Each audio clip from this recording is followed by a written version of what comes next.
Baik, di sini saya akan mereview buku, Psikologi Pendidikan dari Muhyiddin Syah. Ini saya akan mereview pada bab satu, yang di mana pada bab satu itu terdapat pendahuluan dan 3 poin utama. Yang pertama itu, apa intisari dari buku ini, lalu yang kedua pendekatan psikologi apakah yang dipakai dalam buku ini, lalu yang ketiga bagaimana kiat mempelajari buku ini. Pada pembahasan yang pertama, kita akan membahas apakah intisari dari buku ini. Nah, intisari dari buku ini yaitu menekankan dua pokok pembahasan utama dalam proses pendidikan, yaitu kegiatan belajar dan kegiatan mengajar. Tentu saja dalam kegiatan belajar itu difokuskan pada aktivitas siswa dalam memahami materi, baik di sekolah maupun di luar sekolah. Sedangkan mengajar itu berfokus pada peran guru yang dimana dalam mengelola proses pembelajaran. Dengan demikian, siswa dan guru menjadi pusat perhatian utama dalam pembahasan buku ini. Lanjut pada poin yang kedua, itu pendekatan psikologi apakah yang dipakai dalam buku ini.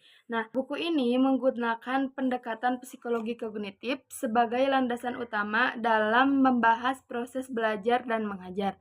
Pendekatan ini menekankan pada bagaimana manusia berpikir, seperti proses menerima, mengolah, menyimpan, dan mengingat kembali informasi-informasi, serta bagaimana keyakinan terbentuknya dalam diri siswa. Lalu pemilihan pendekatan kognitif itu didasarkan pada dua alasan utama. Yang pertama ada psikologi kognitif, itu dianggap mampu menjelaskan mekanisme dasar berpikir manusia yang berpengaruh pada perilaku belajar. Lalu alasan yang kedua itu pendekatan ini sangat dominan dalam perkembangan psikologi pendidikan modern karena fungsi kognitif itu dipandang sebagai pusat pengendali aktivitas psikologi lainnya.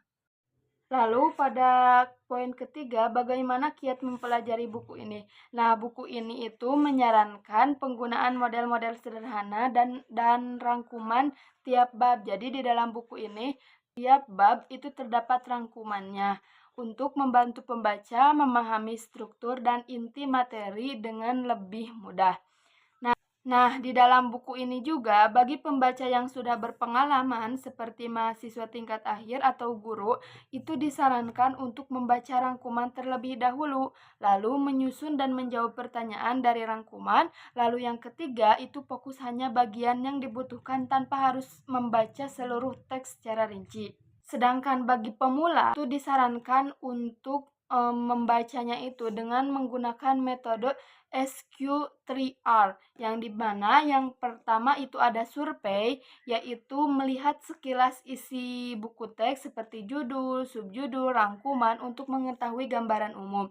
Lalu yang kedua ada question, yaitu membuat pertanyaan tentang isi yang akan dipelajari. Lalu yang ketiga itu read, yang dimana read itu membaca teks untuk menentukan jawaban dari pertanyaan yang tadi.